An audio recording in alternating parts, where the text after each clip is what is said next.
Hey friends, welcome to another episode of Teach Me Thursday. Today I am teaching you all about ruminant animals. I'm sure you've heard many people who you watch if they have a farm talk about ruminant animals. They, I think, are the most common animals on a farm, and they have a really unique tummy system. So let's talk about it. So starting off, what is a ruminant? A ruminant is just an animal that has a 4-chamber stomach system. When you think of humans, we have one tummy that does all of the digestion for us.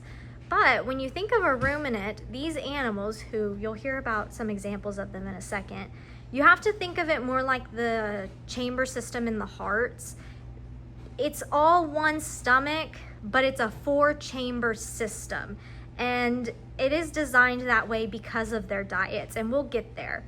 But just some animals that are ruminants that are most common. There are a lot of them, but these are the ones you're gonna mostly see on a farm and that I think are most relevant to most people and us. Oh, there's a cattail. That's good. Well, so cows, goats, sheep, deer, and zebus, because I think zebus are a type of cow. I put that on there because I know somebody in our family has a zebu, and we've thought about getting a zebu before, but they are ruminants as well. Look at that cutie picture of a goat. So also, what we have to acknowledge is camelids are considered a modified ruminant, as they only have 3 stomachs. So they're not a full-on ruminant, especially when we're talking about for this presentation and this 4-chamber system. They only have 3 of those chambers. I don't understand why it's different. It's just the way they're made. Camelids are considered alpacas, llamas, and camels. So let's get started on learning about each of the systems. So for the parts of the rumen, the first chamber is the rumen, called the fermentation stage.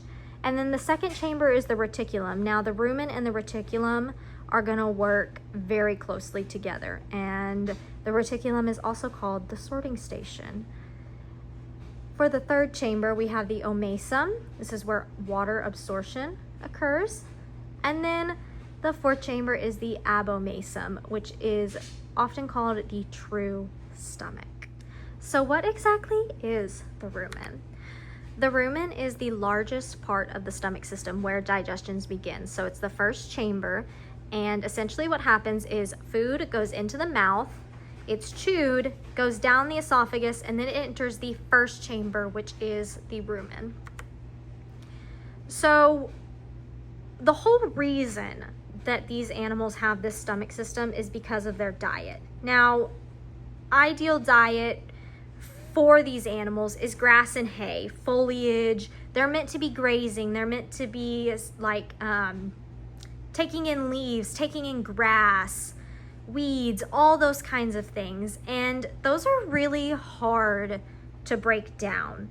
I don't know why, but it is much harder for them to break down grass and foliage and hay products than it is their grains. But that is the largest part of their diet. And so they have to have some aid in breaking this down. And when they say that the rumen is the fermentation stage, all that means is that there are quite a bit of microbes, just meaning like bacteria, fungi, but not bad bacteria, not bad fungi, to break down the food through fermentation. And they have to break down the food because it is really tough on their system, and that's why they have to have this whole stomach system to make sure that they can get this really rough food breaking down for them and turned into energy.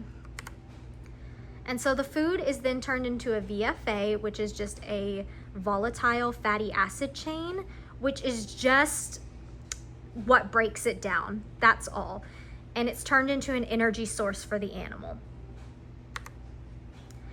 Now, while working with the reticulum, the stomach is then gonna send back the animal's food to chew it again. Now, I know you've probably drove by, seen animals constantly chewing, and it looks like they have no food in front of them, and that's true. They probably don't, and they're probably chewing.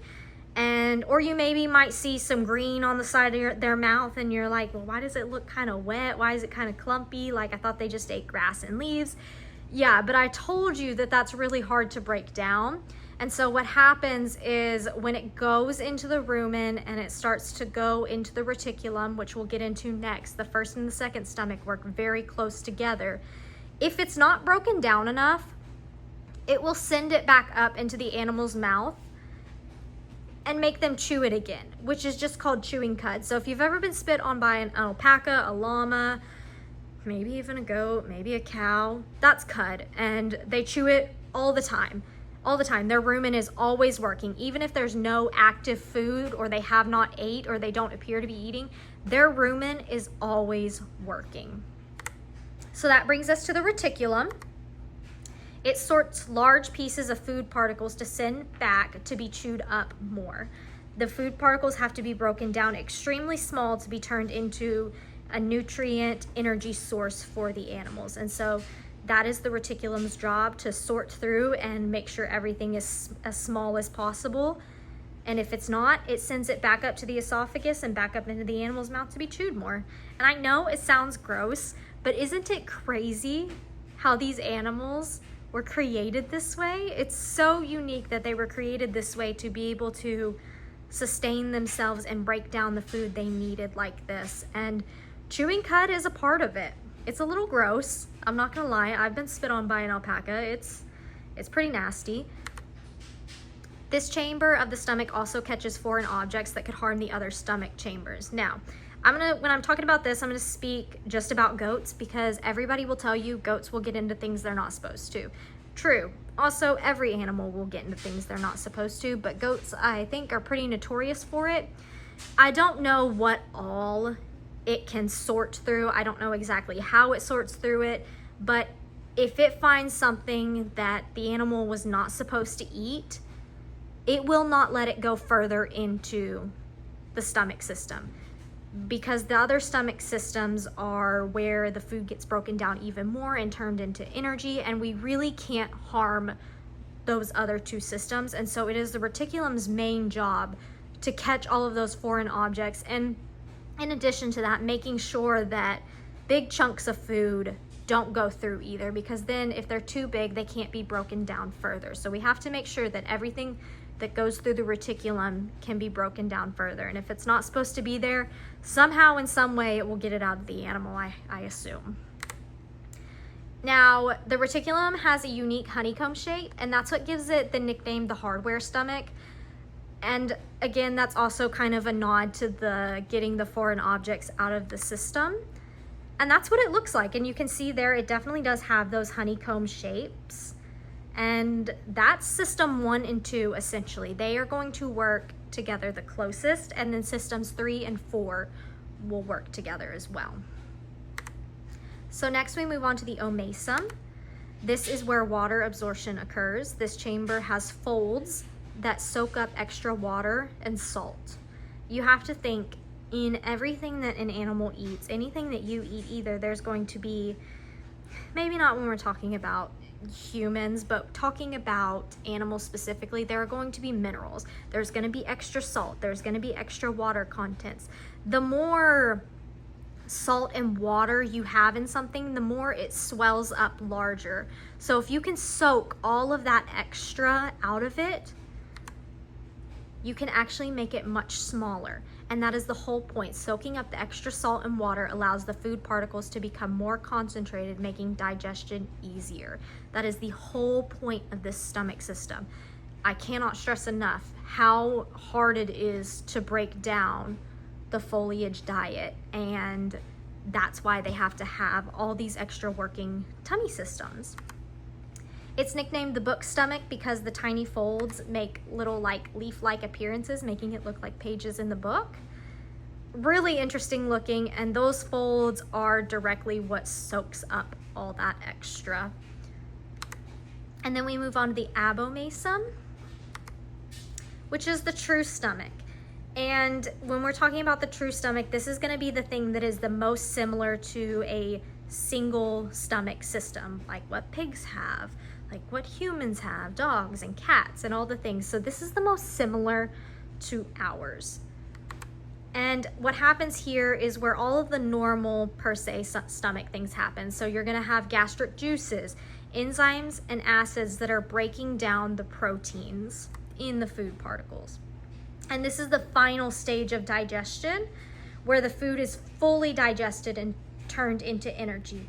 And then it moves into the small intestine. So everything we were doing before in stages 1, 2, and 3, we were breaking down the food particles as much as humanly possible to get it to this point where it will be fully broken down in its final stage and turned into energy, which the animal needs to survive.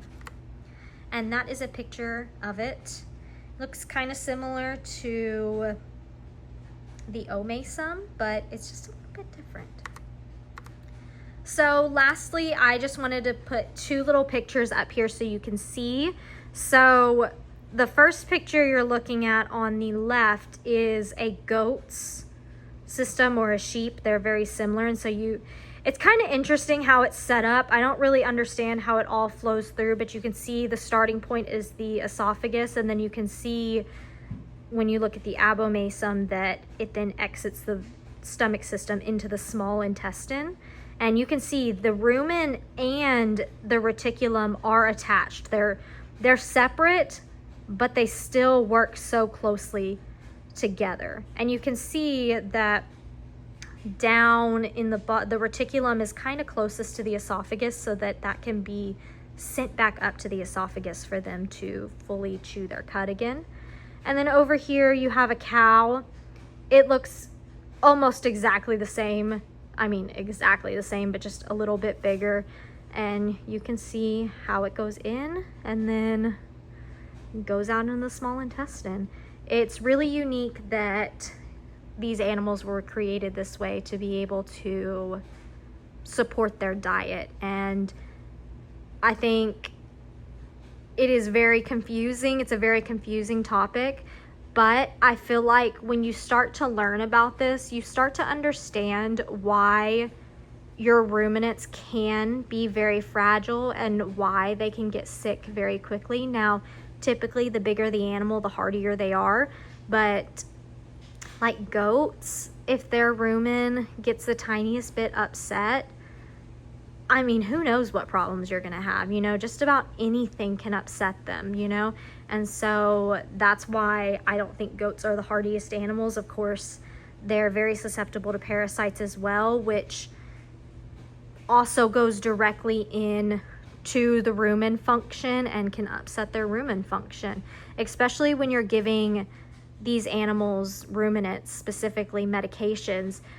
You have to think about what could this be doing to the rumen, and that there might be a chance that you upset their tummy anytime you treat them. And so I think when you start to understand that they have so many moving parts that do so many different things just for breaking down food, it makes a little more sense why they tend to be fragile. So I hope that makes sense. Really complicated topic, but I thought it was really fun to teach about. I hope you learned something today, and I will catch you next time with another one. Bye, friends.